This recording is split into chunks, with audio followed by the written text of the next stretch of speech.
script lining and breakdown typically happen after your script has already been locked in. These processes are already time-consuming as it is, so preventing constant revisions from having to be made is pretty important. The main points of the script lining and breakdown are labeling eights, labeling your shots, and highlighting important information from the script.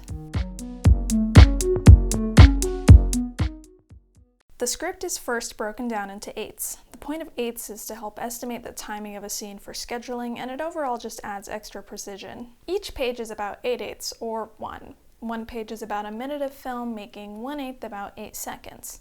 Eights are never simplified, so 8 will always be the denominator. Start by making a line at the top and bottom of the page, right above and below the text. Next, split the page in half, then split those halves into fourths, and those fourths into eighths. Do this on every page.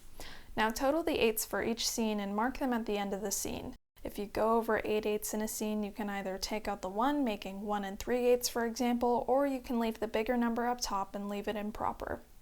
Next, begin lining. Each line is labeled with the scene number, shot number, and shot type. These labels will later be used on your slate during production. The basic structure of lining involves triangle coverage and inserts. Here's scene 11 from my senior narrative, for example.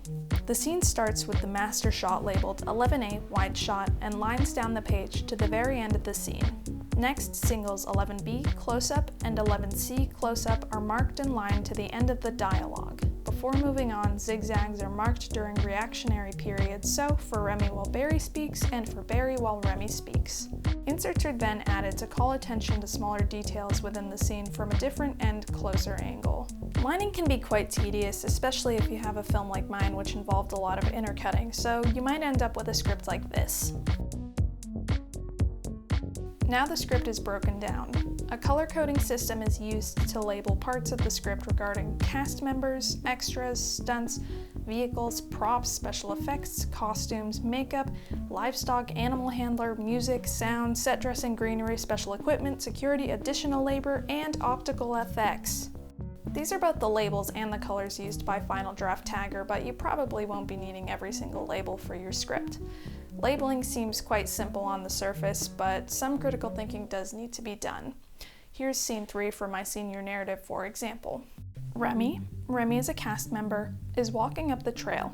He stops and whips out can be a sound, a map. That's a prop, from his pocket. Pocket implies that the wardrobe will have to have pockets for the map to be pulled out of, so this is costumes. Moving down to the end, the murderer, 31, cast member, dressed in plain clothes, costumes, is hiding behind a tree near the object, prop. Peeking over at Remy. Remy kneels down to the object, a knife, partially covered in blood. Special effects. Remy picks it up, looks beyond it, and sees a dead body. This one involves some critical thinking since it can be special effects for the blood, but the extra would also need to look dead, so this would also classify as makeup. You get the idea. The main point here is to carefully label everything accurately and precisely so that each department knows what is necessary for their job. As lesser filmmakers, you'll likely be taking on all the work, but it's still really important to take account for everything that you're going to need for your film. This all sums up script lining and breakdown. The main takeaways are breaking down into eighths, carefully labeling all your shots, and labeling everything with colors so that you'll know exactly what your film requires, because each film is unique in its needs.